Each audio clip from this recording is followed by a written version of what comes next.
no one really wanted to defend the war. I followed the herd after Princeton and went into investment banking. And I'll just never forget, we had TVs in the trading floor area, and it's just Iraq war coverage all day long. And I just remember thinking, I'm a capable first lieutenant, like I'm trained. What in the world am I doing here? On the trading floor in New York City, just a regular old dude, and within a matter of months, I'm in a Black Hawk in a night air assault raid, in Baghdad. While we were fighting a war, there was a lot of spade work going on under the surface inside America domestically that had changed our country. Memories from Afghanistan. What did you take away from the Afghanistan experience that was different from the Iraq experience? So I had the opposite. I went into Afghanistan pretty optimistic, and I left very pessimistic.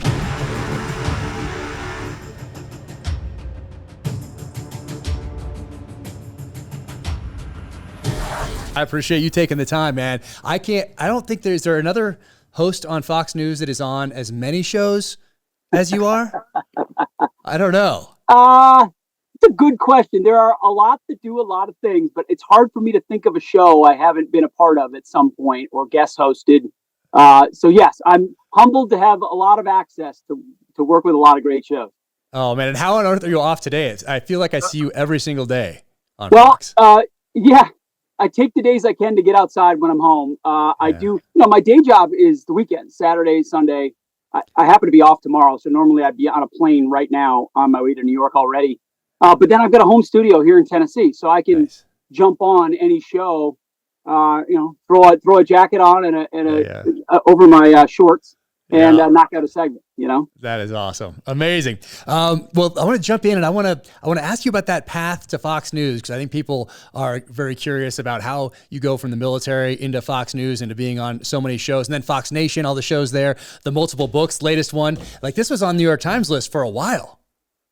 Yeah, it was. It was 9 weeks. It was number one for 2 weeks in a row. So yeah, I mean, you know how it goes. They want every excuse to make sure you're not on the list. So it has to blow it away in order to make it, let alone be number one, for sure. That's right. You have to make sure that they can't ignore you on that list. Too big to rig. Yeah, exactly. And also, Princeton and Harvard, come on.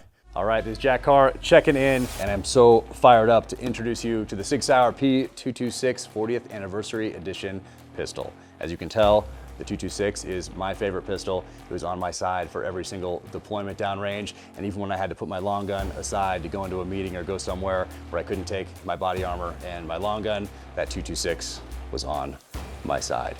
Right here, retro packaging. Let's check this thing out. 226 40th Anniversary Edition. Look at this.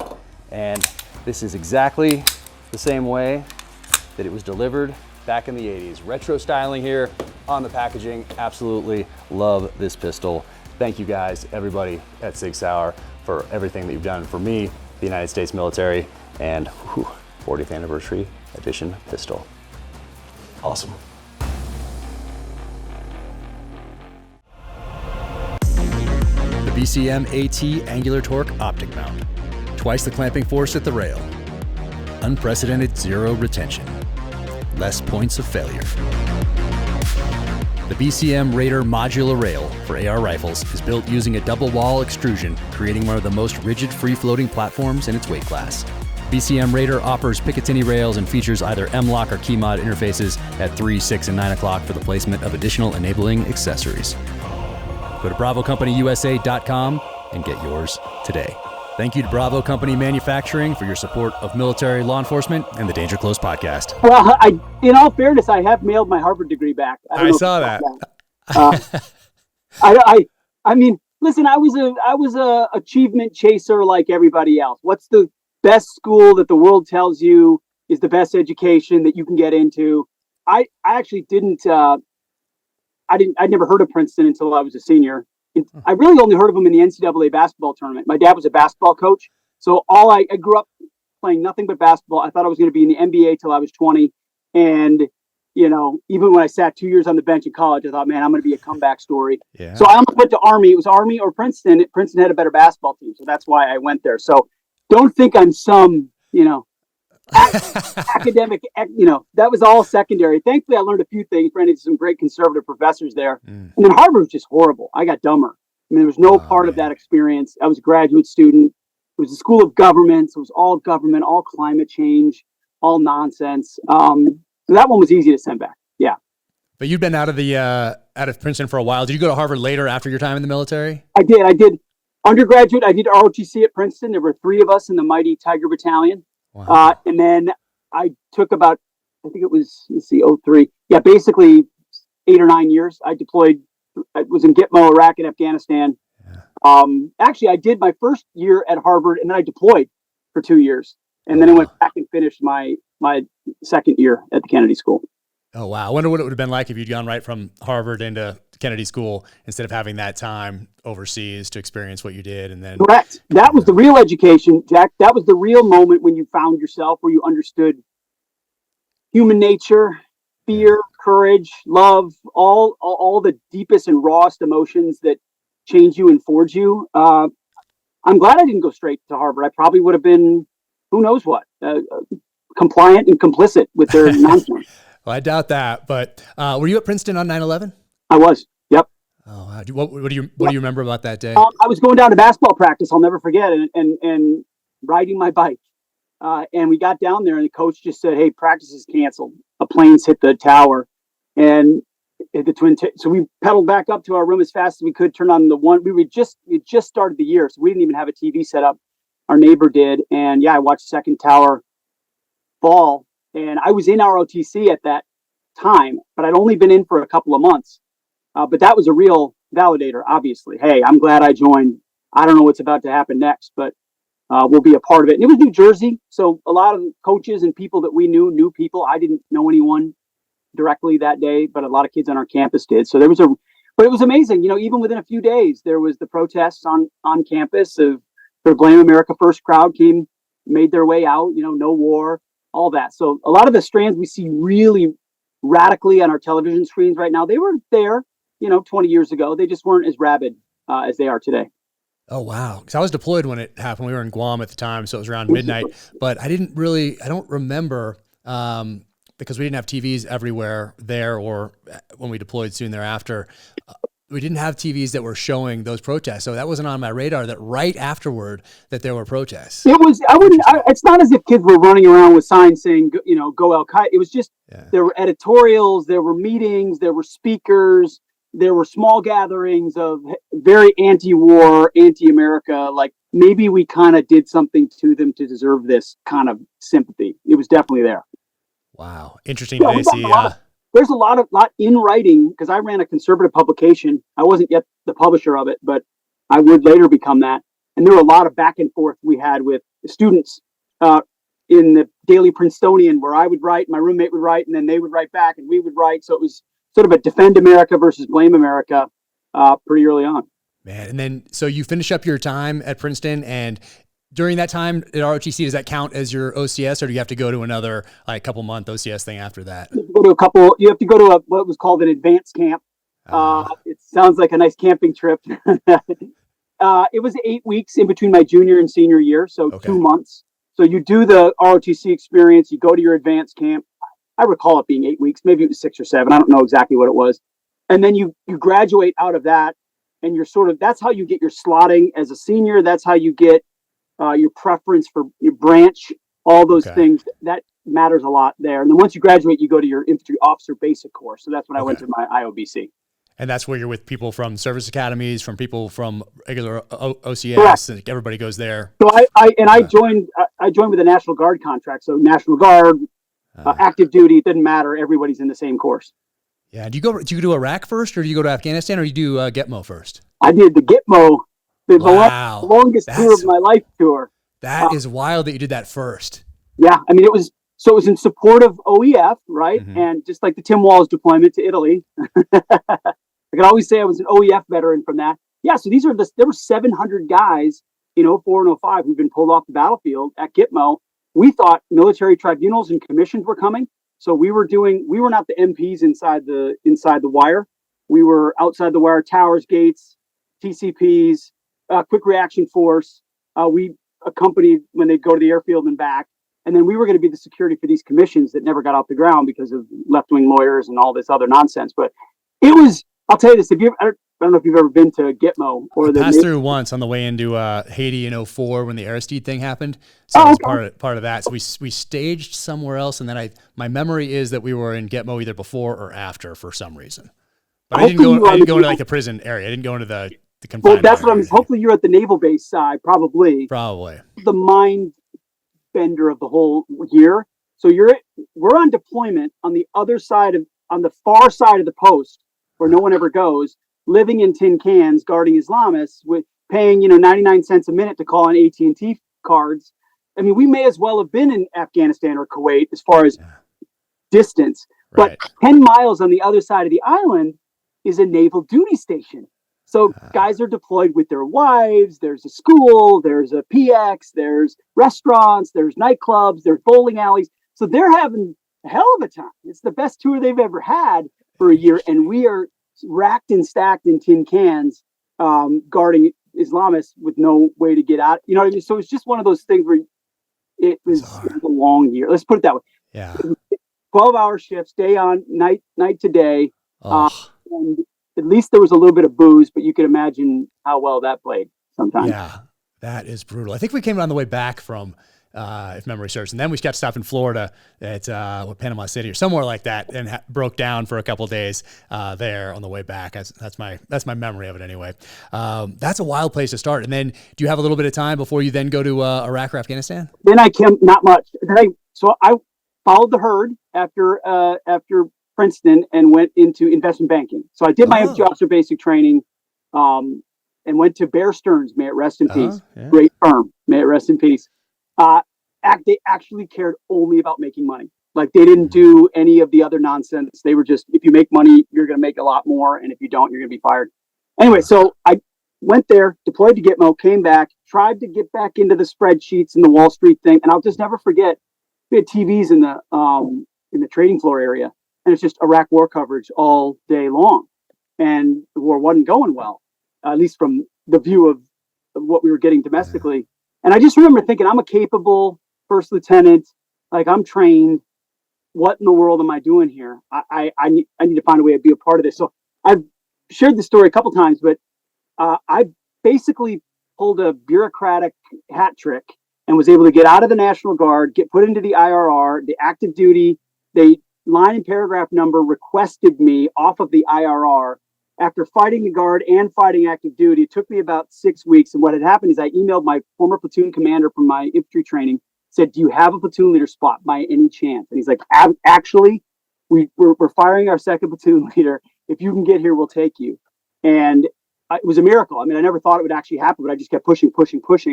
And ultimately, I'll never forget, I got a call from a colonel. I'm on the trading floor at Bear Stearns. I get a call from the colonel. He goes, Lieutenant, I don't know who the fuck you think you are or who you know or who you pulled this off, but don't F this up. Your orders are coming. You're going. And I'm just like, oh, I had no idea. So, I mean, 3 weeks later, I'm at Campbell, and these time frames are all fuzzy for me. But 3 weeks later, I'm at Campbell. About a month later, we're in Kuwait. We're in Kuwait for a month, and then I'm in Iraq. So I was, on the trading floor in New York City, just a regular old dude. And within a matter of months, I'm in a Black Hawk in a night air assault raid, in Baghdad. So it was a crazy experience getting there. I was with the 3rd Brigade of the 101st Rakkasans. Love them. Awesome guys. And we did part of our tour in Baghdad, and then we moved up to Samarra where the Golden Dome was bombed. Yeah. You were there for that bombing? I was there for the bombing. Yeah, it was my 3rd day in the job. My platoon leader time expired, so I went to CMO. I was a civil military operations officer at the AS5, and we were the guys in charge of governance in Samarra, and we took the job a day before they blew that thing up. Oh man! So, just going in with the unit, trying to figure out, what was a bad thing for the country. It was actually a strategic moment inside the city because the Sunni tribes were pissed that this Shia shrine had been blown up, and now all these Iranian groups are coming into town. So they actually united, oddly, against Al Qaeda. But that, how these local dynamics happen inside a whirlwind of an insurgency. That was the beginning of the full-on civil war inside Iraq. I was there at the same time, and that was a wild time. Everything shifting. It was like Civil War type time. Then our profile at the time, where I was working for another government agency, rolling in with Iraqis, like we looked like one of these. Our profile rolling in to do missions looked like a profile of some either a proxy group or a local militia or whatever else. So it was not a good time to just be rolling around looking like an Iraqi, like not even in a military U.S. military vehicles. That was dicey, but that was a crazy time. It was before the pre-cert. It was really crazy from guys that told me 0304 when they were really just, hey, but this was that muddy churn mix of like, it's not a conventional war. It's not yet a full-blown insurgency. Are we fighting a conventional war? Are we doing counterinsurgency? We don't really know. We haven't figured out how to do it locally. Guys like you are doing it that way. But at the same time, conventional units are told they own battle spaces. And who are these guys in my battle space? And are they really my guys? Are they good guys? Then there's Task Force 77 or whatever. They're flying in the middle of the night, killing dozens of people. And it's your battle space. And you got to answer. So a lot of that was new at that moment. It was crazy time. Yeah. Oh man. And then you do a full on, like, Army was deploying for like a year. And then I remember in 2004 when I was there, they had a unit that went to, I think I wrote about it in the first book, even though it's fiction, I tie history into the books as much as I can. I remember them going to the airfield, getting ready to go. Like, they're at the airfield. They'd sent guys home. So you have guys, different bases, a lot were from Alaska, I think. And they'd gone home, like before the main body leaves, they go and set things up on the backside. Yep. And they turned them around at the airport for like another 4 months. Jack, I'm almost certain, I could be, I think that's Tim Walz's unit. That was the Minnesota National Guard. It's wow. Because I deployed to Afghanistan. It was 2011, 2012. So it was 6 or 7 years after Iraq. And a lot of those guys had been on that tour. They called it the long tour because they had a 6-month train up first where they were away from their families. Then they did a 12-month deployment. Then they were halfway out the door. You're right. There were guys already staged. They were on, and they pulled them back for 4 more months. They did a 20-month tour. So it was not uncommon that people got extended. We did not get extended, but that was the time when that stuff was happening. Brutal. And I think there were a couple guys that didn't make it home, that had already been home, had to go back to rejoin for that next 4 months. And I think there were guys, unless my memory fails, that didn't make it home after that. Like, crazy. Brutal, man. And so what are most of your memories from Iraq? What lessons did you take from that deployment? Oh man, it was interesting. I went into Iraq pessimistic because I've been a consumer of the traditional media's narrative on it, that the war was already lost. I actually left optimistic. I felt like we'd made, maybe this is the common problem that perpetuated it, but we made a great deal of local progress in stemming the insurgency, creating local partnerships, standing up the Iraqi police and army, not in a fake way, but in like a meaningful way. It felt like more troops and Petraeus's surge strategy probably could be effective in bringing down the sectarian violence and creating the space for political compromise on the Iraqi level. And this is back when I was still naive and thought nation building was something that was going to be possible in that part of the world. I have a very different view today, but then I just felt like, and I wrote an op-ed in the Wall Street Journal that was published in, I think, October of 2006 called "More Troops, Please." And that was their title, but it was all about how the right strategy and enough troops, we could actually leave with at least a tactical and strategic victory, or tactical and operational victory, and strategically, hopefully, things worked out. But my biggest takeaway was the guys you serve with for the most part. And there's so much boredom tied into moments of just sheer adrenaline, and you remember the moments of the suck more than anything else, even though they really did suck.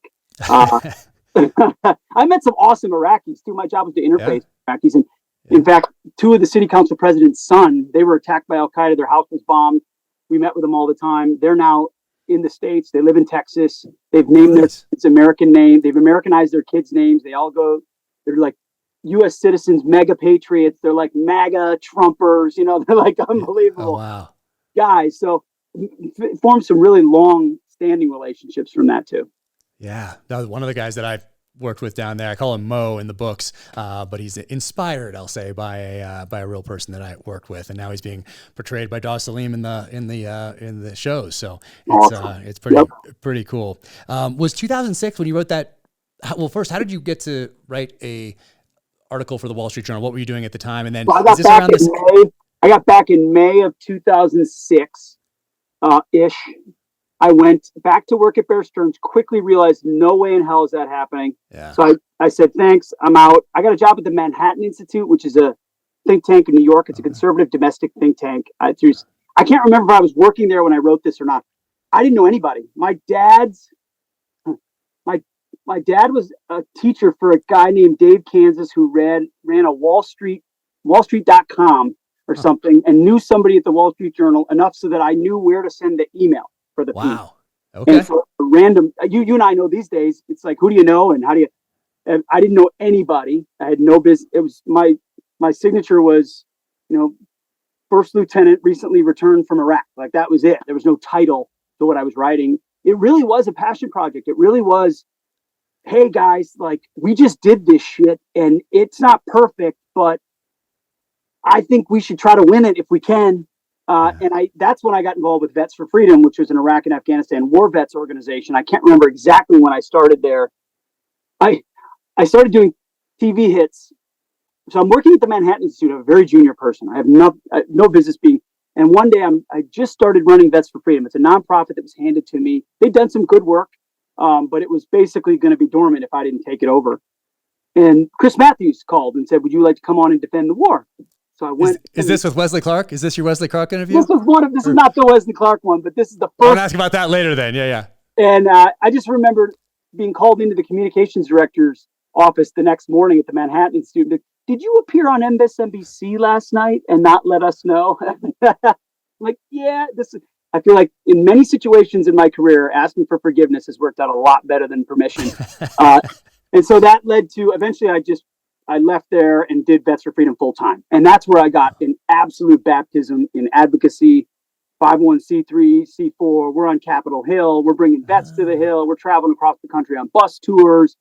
We're signing up vets. Eventually we get involved in running ads in the presidential campaign. Remember, it was McCain versus Obama, and Obama didn't want to surge and win. And we were the group that actually said, Obama, when are you going to go to Iraq?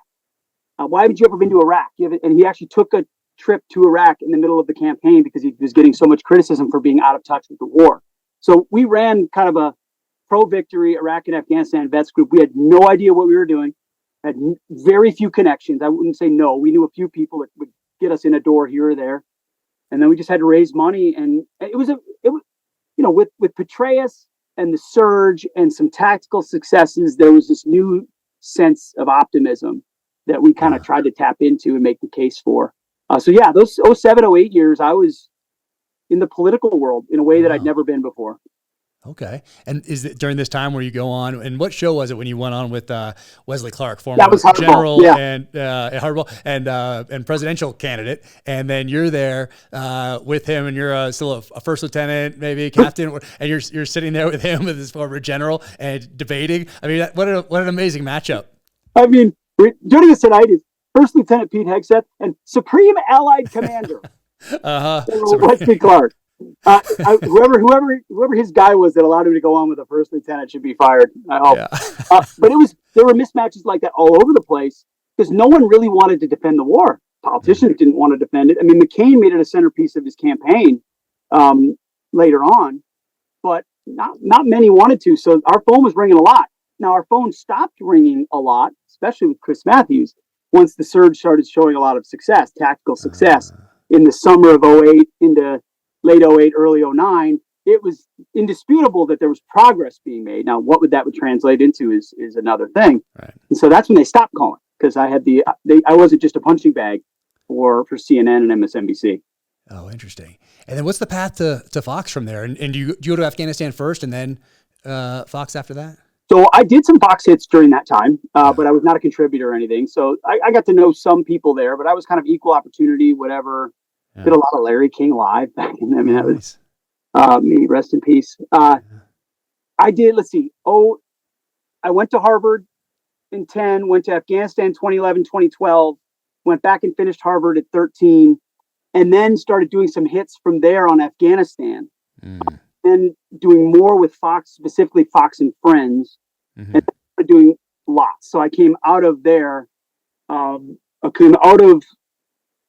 And I ran for office in there somewhere too and got smoked. Oh, really? I didn't know that. What did you do?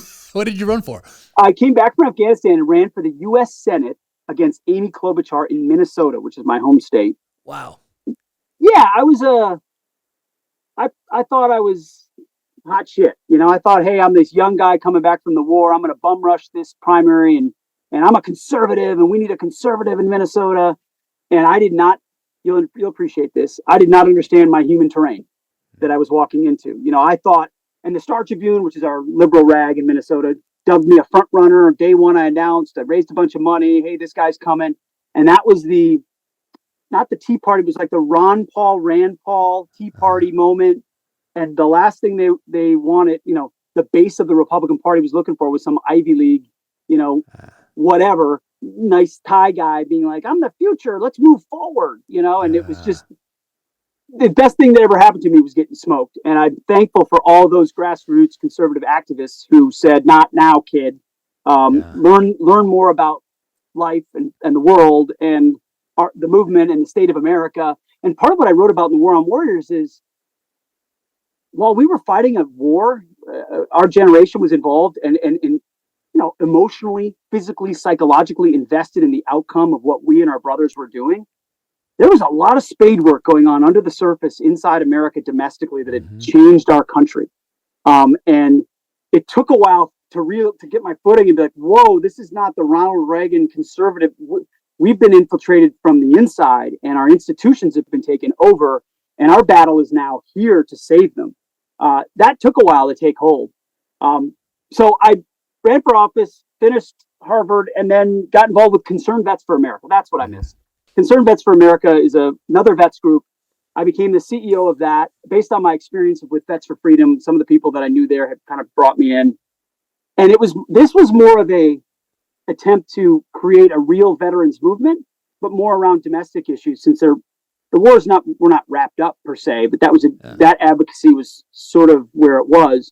This was about the VA, mostly like fixing the VA, and not in a way that traditional veterans organizations do, but by providing accountability and choice and allowing the dollars to follow the vets and all the stuff that the traditional vets groups hate. And that with that, we started really being proactive on a lot of debates. We were front and center on the Phoenix VA scandal. You remember that? The people that died waiting on a wait list. We were front and center we started millionvetbacklog.com, and we did a whole top policy task force. Got really well connected and wired in. And that led me to do a lot more Fox. And so I did a brief stint at The Blaze as a host with a show with Will Kane, who's now my co-host. Yeah. And Buck Sexton, who's now got, Rush's slot with Clay Travis and a few others. And then signed a contributorship with Fox and did that for a couple of years. And then in 2016, Tucker was the conservative on Fox and Friends Weekend. And when he moved on, they were like, they always had a conservative seat, was kind of how they did it back then. And so I took his spot as the conservative on Fox and Friends Weekend in 2016. But they just threw me in and said, do you want to try guest hosting? And it must have gone all right. Wow. I kind of thought maybe you just started showing up and they're like, you just dress the part, show up, and they're like, Jack, that's part of it too. I'll do holidays, weekends, early mornings, late nights. You need me in studio, I'll do it. Like hustle. Yep. I mean, that was basketball for me. That was advocacy for me. That was academics for me. I will stay up late enough to get it all done. I will prepare for this mission more than anybody else is prepared for an air assault. I will you just do the work, build the plan and work the plan. And most people don't want to. The same thing with writing books. You're far more prolific than me.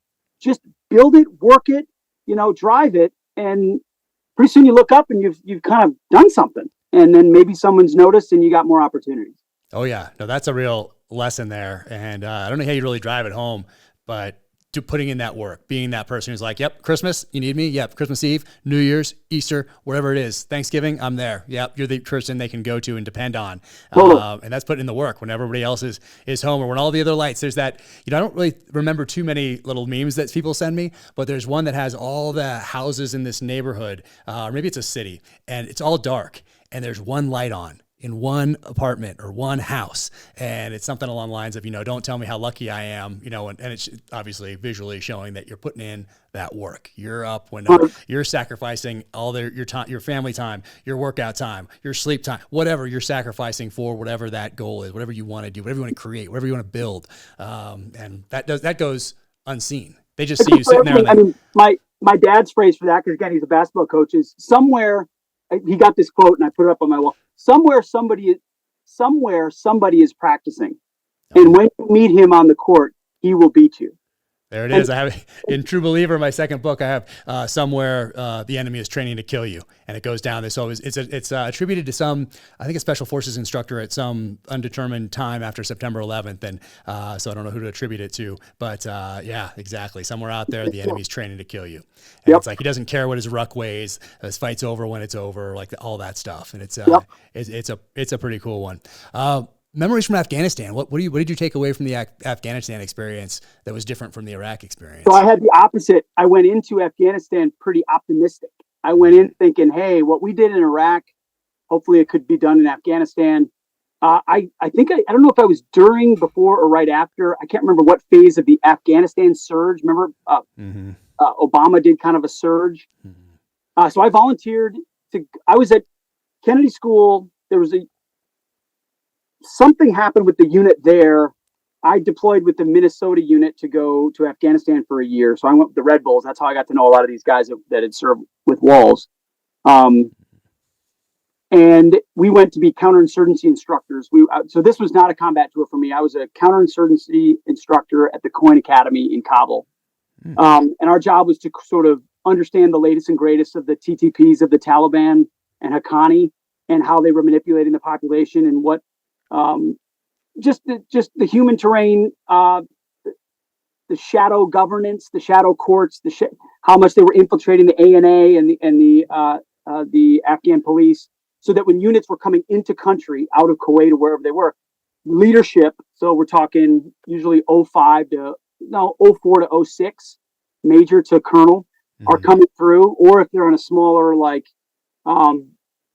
embedded training team, maybe a captain.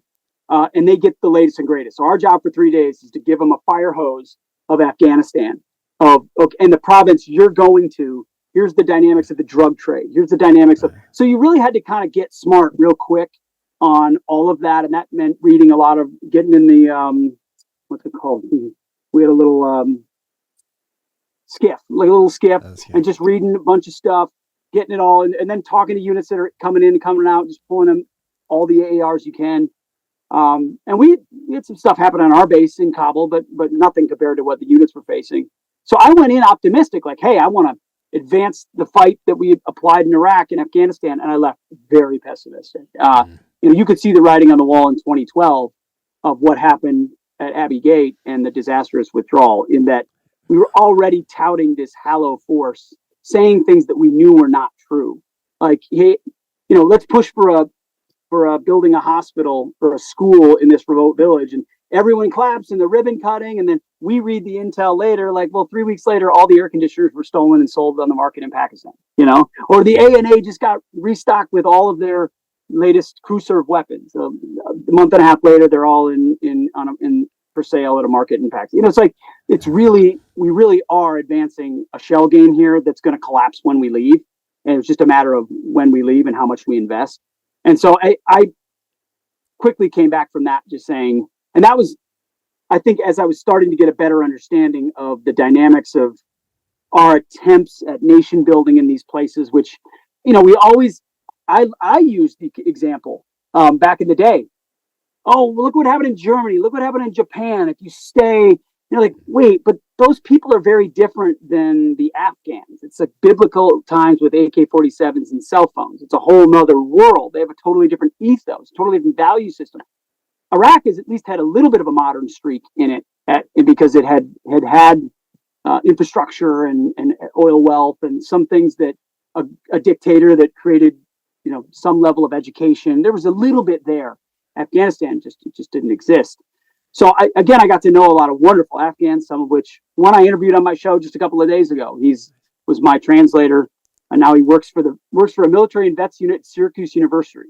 Wow. Our military and vets think tank at Syracuse University. He was a super smart kid, but we helped get members of his family out like so many others did after the fall of Afghanistan. So it was staggeringly beautiful country in so many, but just and wonderful people in a lot of places, but totally sideways. Yeah, it's amazing to think that in the 60s and early 70s, people would take from backpacking through Europe after college or whatever, they would take a trip sometimes. It would be like kind of the exotic part of your backpacking through Europe time in 1968, 69, 70, and you'd fly to Afghanistan. And some guys, there's a couple of books out there, and a guy took a motorcycle like through Iran kind of during that time and then up to Afghanistan. But a lot of people just went backpacking in Europe, and you could somehow get on a flight and head over to Afghanistan. And the pictures from that time are just amazing. The pictures in like billboards with Coca-Cola on them, and people dressed in Western wear, and women walking the streets and stuff like that. It's really, really interesting. It is, and that was to do that. Part of our, I don't know how to put it, part of our sales pitch was showing some of those images, like, this is what Afghanistan used to be. This is what Afghanistan could be.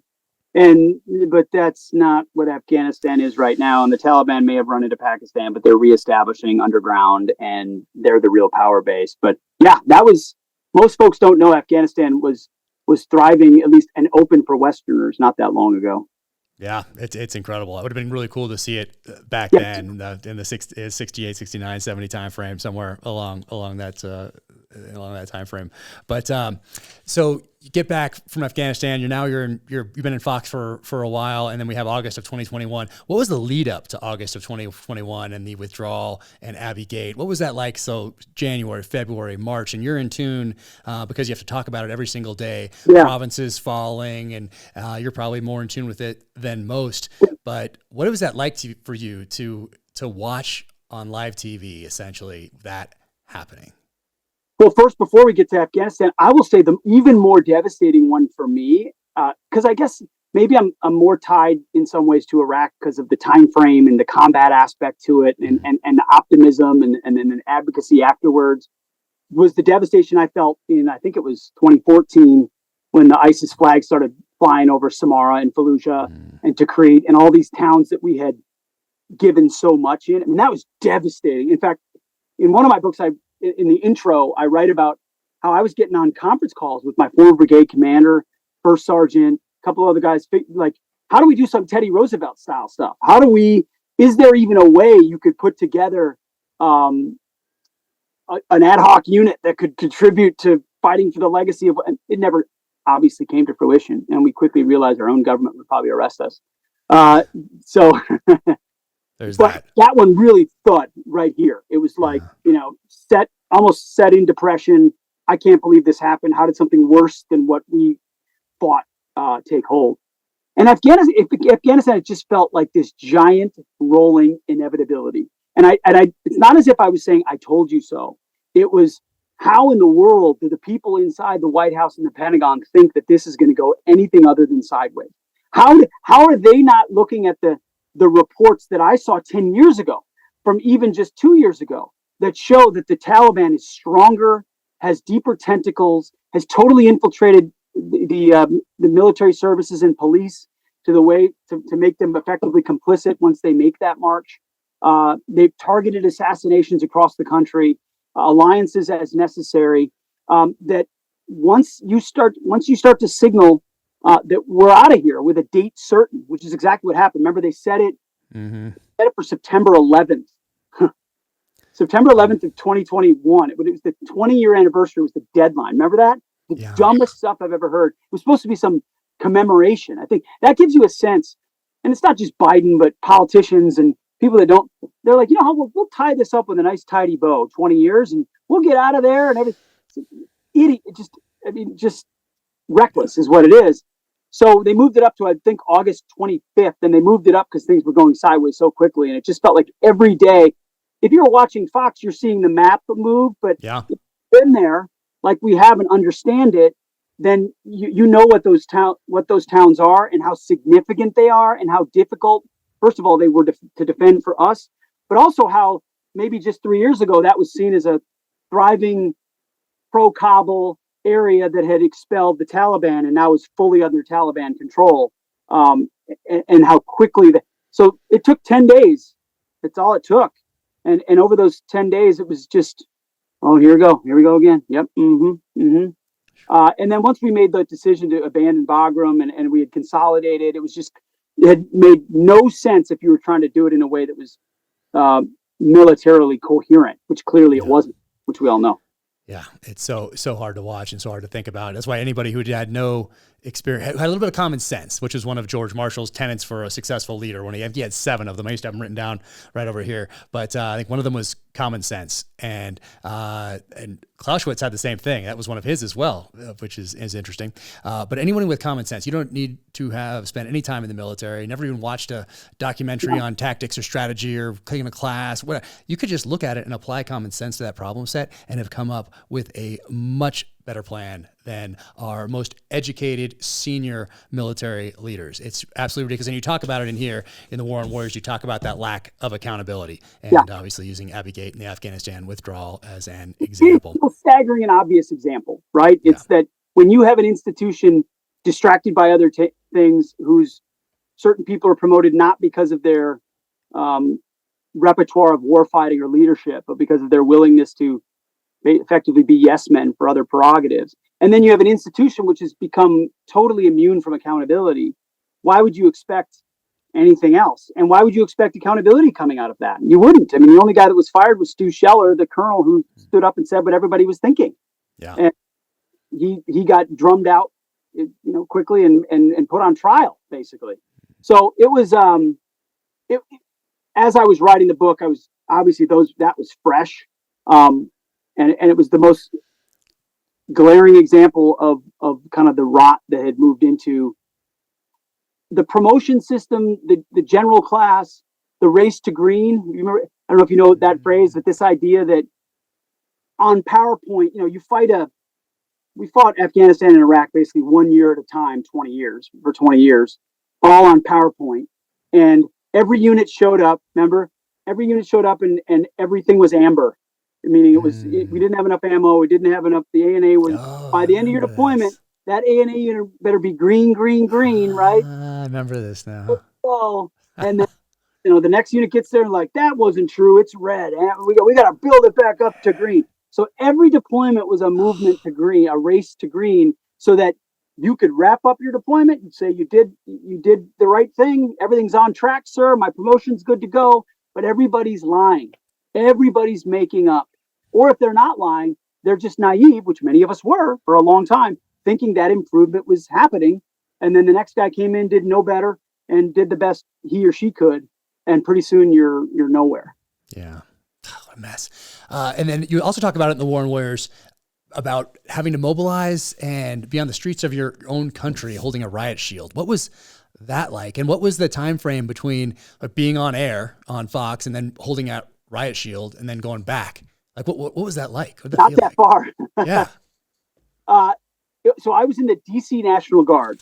I had wanted to be in the New York Guard, and I tell this story in the book, but Governor Cuomo was not going to have Pete Hegseth of Fox News in his National Guard. I'm not kidding. That's what the story sums up to. Wow. It does. Because it was a great unit. I'd served in before, the Fighting 69th in Manhattan. I work in Manhattan. I was going to serve with them. It was all done deal. The commander signed off on it, everything. Then politically it was foot stomp.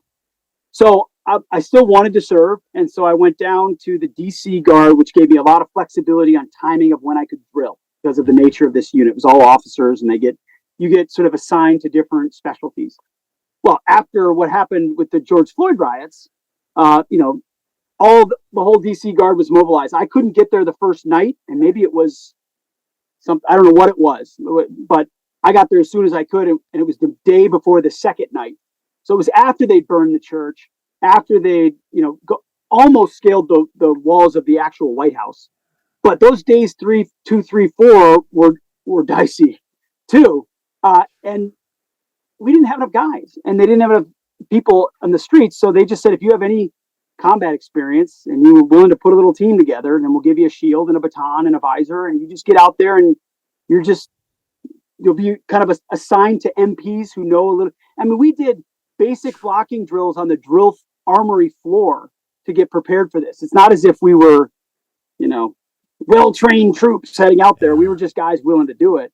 And yeah, so a lot of the book, I do lay that out because of the sections on race, because of what I saw that night, or those few nights. And yeah, it's surreal. You're standing with it. There's Jersey barrier and wire behind you and in front of you. And there's people screaming at you, throwing stuff at you. The White House is lit up behind you. And, talk about an insurrection, by the way. And it was surreal. It was a surreal moment being there for those 4 nights. And it was the beginning of something that would change our country and change our military too, because the way the military responded to that, I detail in the book as well. Generals again and leaders who kowtow to the political moment, even though they know what they're peddling about their own service is not true, and namely that it's systemically racist. They knew it wasn't, but they had to make it look like they were going to do something about it. And a lot of that happened after not October 7th, January 6th. And what happened there, of course, I was in the DC Guard, and then the story goes after that. Yeah, and you cover that in the book. Great cover, by the way. And look at this guy in the back. Look at that guy. Dang. And this is what you write here in the back. It says, in 2001, I joined the Army to fight extremists. 20 years later, that same Army labeled me one. That's pretty powerful. And it's true. So January 6th happened, and then you remember, the whole 5-state area around DC mobilized. Every National Guardsman. There were 25,000 of them sleeping in the parking lot of the Capitol. Yeah. Everybody was deployed. But again, I have my weekend job, and I've got to be reporting on the news. So I was going to do Saturday, Sunday, and then the week of the inauguration, I had orders to go defend Joe Biden's inauguration, and then I was going to host that next Saturday, Sunday. So everybody had orders. No one was exempt. There was no exceptions. My exception was I could report in New York on Saturday, Sunday, but I had to be there Monday through Friday. And I got a call the day before I was supposed to report to the DC National Guard to defend the Biden inauguration from one of my commanders. And he just said, "Major, you can stand down. We don't need you. We're good." And I'm like, "What do you mean we're good? Everybody's there. That's not, I have orders." There's no, your orders are revoked. No worries. You're good. And he wouldn't tell me anything. I didn't know why, but I knew why, or at least I could insinuate. So then when I was writing the book, I reached back out to that individual who was willing to share with me on background. And he said 100%.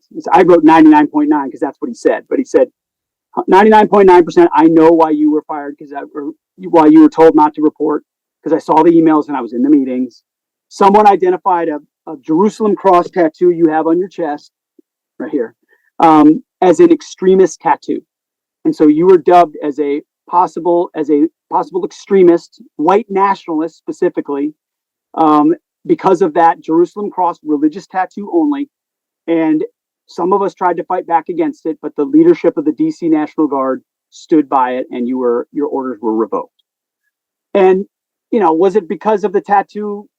Probably not. Was it because I worked for Fox? I don't know. Was it because I support Donald Trump? I don't know.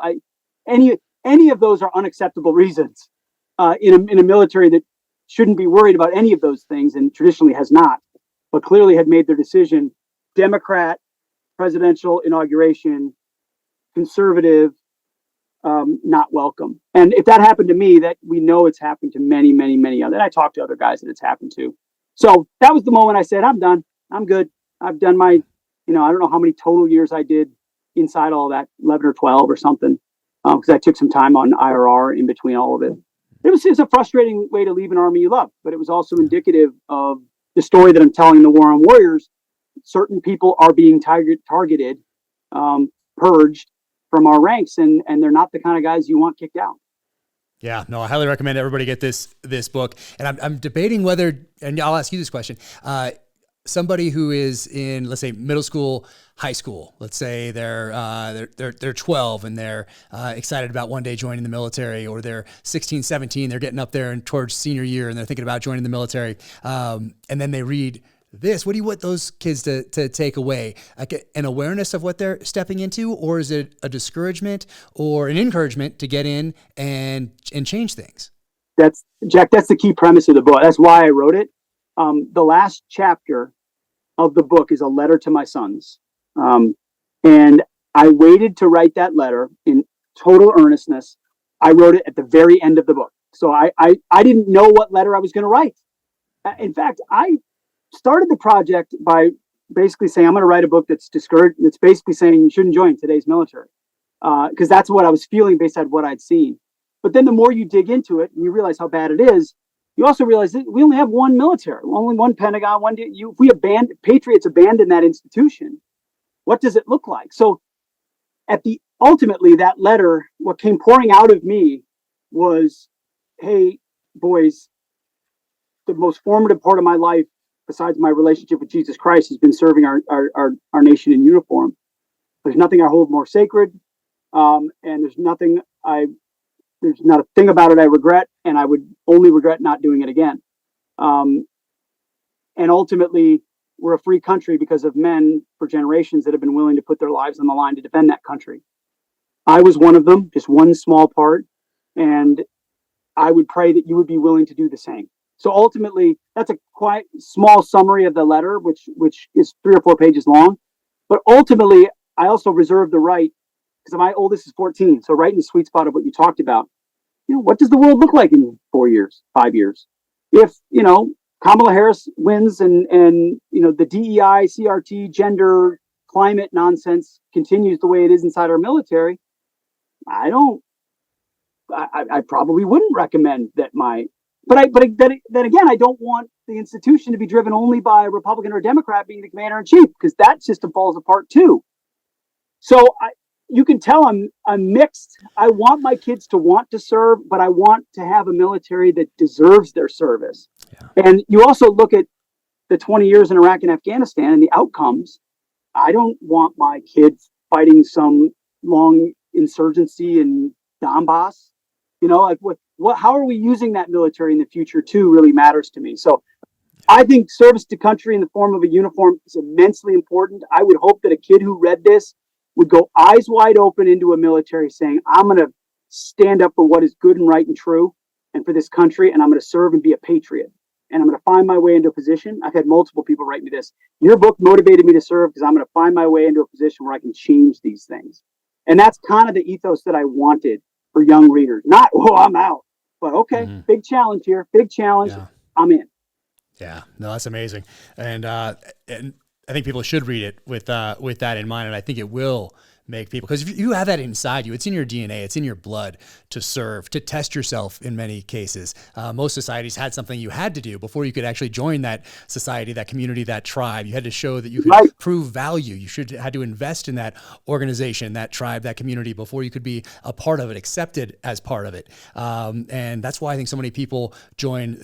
Marine Corps boot camp is like the one that stands out to most people. Like that's the crucible. But whether it's Army boot camp, Navy boot camp, wherever you're going, there's something about testing yourself when you're between the ages of, let's say, 14 and 20 or somewhere in there. There's this draw. A lot of people don't listen to it today. It's easier, I think, today not to listen to it, but it's in there. I think it's in each and every one of us. And then some listen, like you, and you devote yourself to this service. And I want to read this. This is a great title, by the way, to your introduction. Then they came for the camouflage class. That was inspired. I was like, oh man, that's a good one right there. And you write, I joined the Army in 2001 because I wanted to serve my country. Extremists attacked us on 9/11 and we went to war. I became an infantry officer in 2003. I guarded terrorists at Guantánamo Bay in 2004. I led men in combat in Iraq in 2005. I pulled bodies out of burning vehicles in Afghanistan in 2012. I held a riot shield outside the White House in 2020. And in 2021, I was deemed an extremist by that very same Army. Yes, you read that right. 20 years. In the military I loved, I fought for, I revered, spit me out. While writing this book, I separated from an army that didn't want me anymore. That feeling was mutual. I didn't want this army anymore either. And I'll jump ahead here. The War on Warriors is written for my sons and yours, future soldiers maybe. They will either save or surrender our republic. Man, that's pretty powerful. I've never gotten chills when someone else read my book. Oh, man, that stood out to me. Yeah, that really stood out to me. That was inspired and powerful. I appreciate that. Means a lot coming from you. Yeah, I mean, it helps when you mean every word of it, right? I mean, I've written a couple books about politics. I wrote a book called Modern Warriors about other people's stories, but it was really just stories of courage and heroism. And then I wrote a book about education, the K through 12. And then it kind of came home to this book. Like this book was the book that maybe I always thought I was going to write, but I didn't want to write a book about my military service. Mine's nothing compared to what so many other people have done. But I can use my service as a lens and the 20 years as a lens to understand this transformation. Like when I joined ROTC, we weren't talking about gender and race and this and that. It was just, when I went to my advanced camp, it was not anything other than who's best at land nav, who can shoot, who can put together a warning order and an operations order, who could stay up and not fall asleep. That was, and I ended up being number one in my class at my little Fort Lewis advanced camp, right? And then I get back, and so I get to pick infantry, which is what I wanted to pick. That's not the art. And then you go to Iraq and you see some rules of engagement. And the lawyers are getting involved, and you don't really understand how that adds to mission success. And then you see a battalion commander who got promoted, but not because he was better than anybody else, but because he checked a few boxes. And you're like, that doesn't make sense because that gets people killed. And then you're in Afghanistan and you see strategies and you see you just sort of, and then you watch guys being thrown into jail for making tough decisions and political class turning on them. And then you see the stories that we cover at Fox. When I'm kind of more of a commentator and I'm seeing it. And the reason I knew this book would resonate, Jack, is because I spent months, and I'm sure you do the same often. I spent months on Saturdays, because I work Saturday mornings and Sunday mornings. So I'm stuck in New York on Saturdays in my office talking to anonymous, off the record, active duty soldiers. So junior enlisted, sergeants, senior enlisted, junior officers, senior officers, Air Force, Marine Corps, you name every service. And they all sang the same tune. Not the military I joined. Here's the examples. Here's how standards they tell you standards never change. No, standards always evolve over time. And I'm walking on eggshells inside my unit because of this dynamic of gender or race or trans or extremism. And then the vaccine mandate pushes. So this was the book that kind of came screaming out of me based on what I had seen and felt. And there was a part of me, I'm going to put this so it doesn't come off wrong. I didn't want to always be seen as the vet guy on TV, right? So you're on TV, you want to establish yourself of, okay, yes, I know a lot about the vets and military and foreign policy, but hey, I want to be able to talk about politics and the economy and culture and Christianity and all of these things. So I worked really hard to establish myself. Okay, education, that's something I'm hugely passionate about. My faith, these things, not downplaying the other stuff, but just not making it. So it's almost like I felt comfortable enough in my own skin at this point, being as a public facing person, say, okay, now's the time to sort of dish a little bit on some of the stuff I was involved in to help drive the conversation, maybe in a new administration or no matter what overall. Because I know the senior Pentagon folks I know for sure that this book was well read inside the Pentagon, and good. I'm glad. And I've spoken to some generals that are none too pleased about it. Well, that was the target audience, and that was the point. Oh man, it's interesting that you say that about wanting to be able to cover a variety of subjects and not be known as the vet guy, the vet commentator. Same thing for me leaving the military. I made a very distinct choice to want to be not a SEAL author, but an author who used to be a SEAL. Yes. That's the secondary thing. This is the next chapter in life. That's foundational, just like everything else that comes before. But that was something that was very important to me as I then moved on from service into this next chapter in life. Absolutely. And I know I have to let you go. There's so much I wanted to ask you about. One of them was one of those conversations that you had with someone, and it's about the accountability chapter. But I'll let people get the book and read that. It's about a conversation you had with an Army Special Forces guy, and it's about that accountability that's lacking in our military today. But I'll read one more short one here. And you write, Americans used to love cowboys. Now they seem like a quaint part of our past. We used to see the dignity and value of men who got up early, made real things, lived by a code, worked with their hands. Cowboys were our heroes, as were soldiers, explorers, and astronauts. Now? ?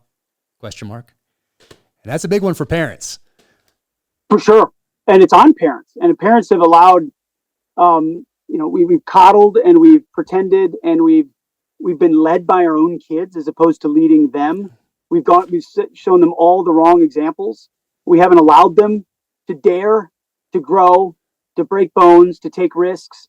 And then we hold up these celebrities in a celebrity culture with vapid views and YouTubers, as opposed to exposing our kids to to real courage and real heroism and real heroes. And then we wonder why we don't have the kids required to fill these important institutions. By the way, the other thing in the letter I mentioned to my sons is that if you really want to join, my recommendation to them is join the Navy SEALs, join the Army Rangers, join the Green Berets, go for the best of the best, where a lot of this woke garbage just isn't as much of a factor as it is right now. It's not, oh, trust me, I talked to plenty of guys in those units that are like, it's coming, it's almost there, it's getting close, and I'm seeing this, and I'm seeing that, and I'm seeing this.